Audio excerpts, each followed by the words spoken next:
বদলের রান্নাঘর থেকে প্রত্যেকে শুভকামনা জানিয়ে আজকের পর্ব শুরু করছি। আজ আমি একটু অন্য রকম করে একটা নিরামিষ রান্নার রেসিপি নিয়ে এসেছি। আমরা চাল পটল সবাই খাই, কিন্তু এই চাল পটলটাকে আমি একটু আমের ফ্লেভার দিয়ে বানিয়েছি। অসাধারণ হয়েছে খেতে। টক কিন্তু একদমই হয়নি, কিন্তু আমের ফ্লেভারটা এই চাল পটলের মধ্যে থেকে গিয়েছে। খুব ভাল লাগছিলো খেতে, একটা অন্যরকম ফ্লেভারে, একটা ইউনিক রান্নার মতো। যাকে এখানটা আমি চাল পটলটা শুধু চাল পটল দিয়েই বানাইনি, এর মধ্যে আমি চাল, পটল আর কুমড়ো প্রথমে ডুমো ডুমো করে কেটে নিয়েছি। কুমড়ো আমি এখানটা যদি 3টে পটল দিয়েছি, সেক্ষেত্রে কুমড়ো আমি এই 4-5 টুকরো দিয়েছি। এবার এই রকম করে আমের এরকম ঝিরিঝিরি করে কেটে নিয়েছি সামান্য, এটা শুধু ফ্লেভারের জন্য, একটুও টক হবে না যেভাবে রান্না করছি। এখানে আমি সর্ষের তেল নিয়ে নিচ্ছি কড়াইয়ের মধ্যে।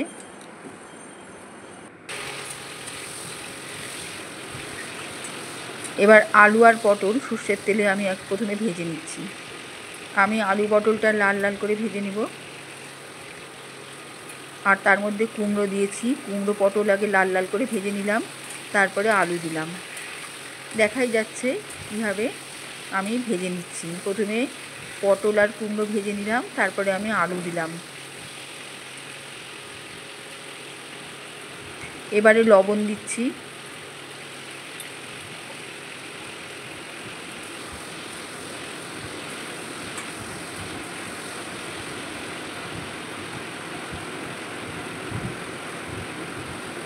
হলুদ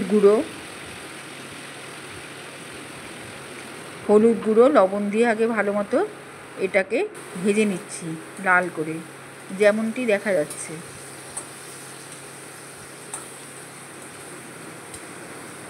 এতে কুমড়ো লাল লাল হয়ে গেছে, আর কুমড়োটা কিন্তু ভীষণই পাকা লাল কুমড়ো থাকা দরকার এই রান্নাটার মধ্যে, যেখানে আমি আমের ফ্লেভারটা দিচ্ছি।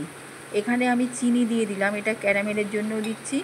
আর এই চিনিটা এই রান্নার সাথে এই কটা আইটেমে বেশ বসে যাবে স্বাদটা।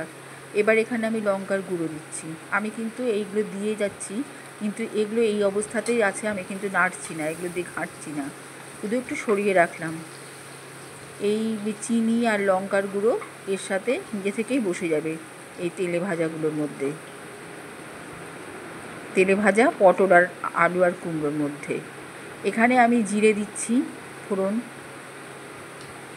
এটা একপাশে করে রাখলাম, সবজিগুলো দিয়ে জিরে দিলাম বাকি তেলে। এবার শুকনো লঙ্কা,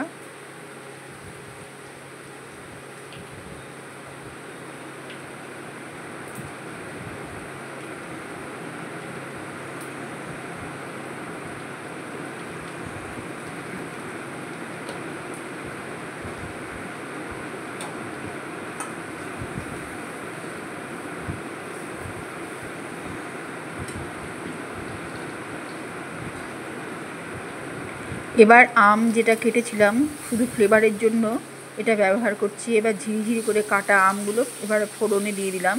এটা শুধু ভাজা হবে ফোড়নে, এই যে জিরে শুকনো লঙ্কার মধ্যে ভাজা হবে।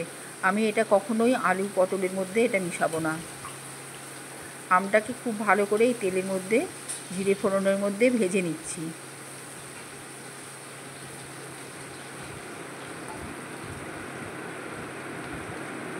এই সময় আমি শুকনো ঝাড়া বাছা আর মোছা ধোয়া না আতপ চাল দিয়ে দিলাম। আতপ চালটা আমি এইভাবেই ভালো করে শুকনো কাপড় দিয়ে মুছে নিয়েছি,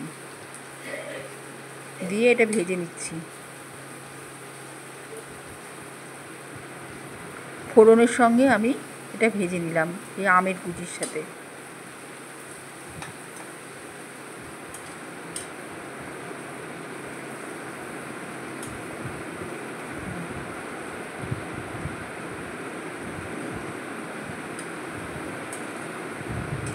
আমি কিন্তু সবজির সাথে এটা একদম মিশিয়ে দিইনি, দেখাই যাচ্ছে। এটা কিন্তু আমি আলাদাভাবে ভেজে নিলাম আতপ চাল আর আম। এবার এর মধ্যে আদা ছাঁচা দিয়ে দিলাম। আমি এমন করেই ভাজবো যাতে আমগুলো যেন গলে না যায়। এবার আমি আস্তে করে এর সাথে হালকা হাতে মিশিয়ে নিচ্ছি। আম গলে গেলে স্বাদটা কিন্তু টক হয়ে যাবে, আর যদি আমটা এরকম আলতো অবস্থায় থাকে তাহলে শুধু ফ্লেভারটা আসবে। এবারে প্রয়োজন মতো জল দিয়ে দিলাম। সেদ্ধ হওয়ার মতো।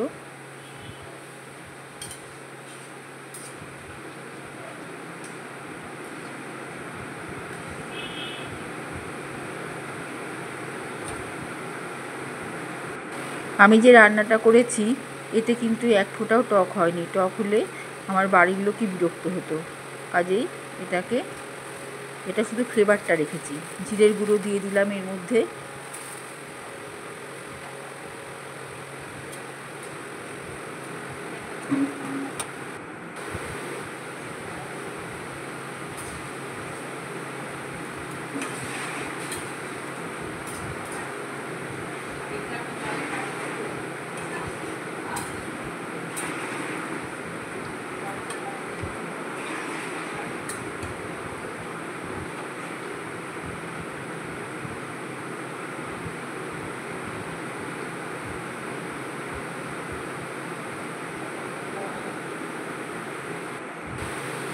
এবারে যখন অনেকটা ঝোল শুকিয়ে আসবে, টেনে আসবে, তখন আমি এর মধ্যে কিশমিশ দিয়ে দিলাম। শাহি গরম মশলা দিলাম। এটাতে শাহি গরম মশলাটাই ভালো লাগবে। চিনি দিলাম।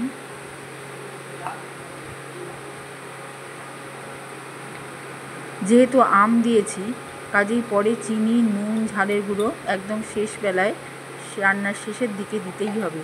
কারণ আম কিন্তু অনেকটা নুন, চিনি সব টেনে নেবে স্বাদটা। কাজেই আমি শেষের দিকে একদম নুন, চিনি, ঝালের গুঁড়ো আর একটু করে দিয়ে দেবো।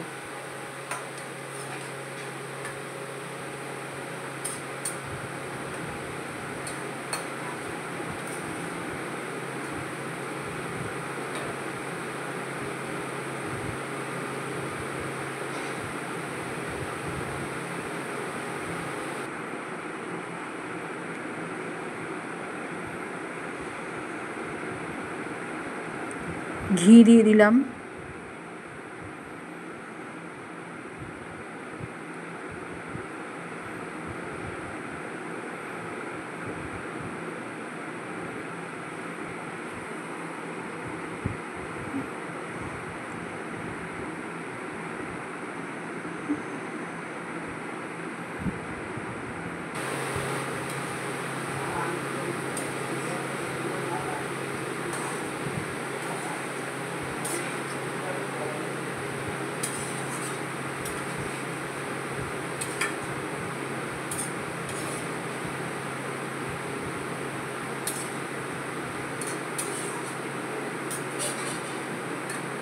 আমি এখানে আম ব্যবহার করার জন্য কিন্তু একদম পাকা লাল টুসটুসে মিষ্টি কুমড়ো ভাজা ব্যবহার করেছিলাম এই রান্নাটার মধ্যে পটলের সঙ্গে।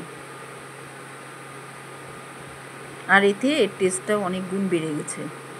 শুধু আলু আর পটল ব্যবহার করলে এই একটা দারুণ যে স্বাদ সেটা আসতো না। এতে হয়েছে কি, রান্নাটার মধ্যে একটা টক টক, মিষ্টি মিষ্টি, ঝাল ঝাল একটা স্বাদ এসছে। তাছাড়া ফ্লেভার তো আছেই, এই আমের ফ্লেভার, তারপরে ঘি, গরম মশলা সব ফ্লেভারটাও আছে। এভাবেই রান্নাটা এখানে শেষ হচ্ছে।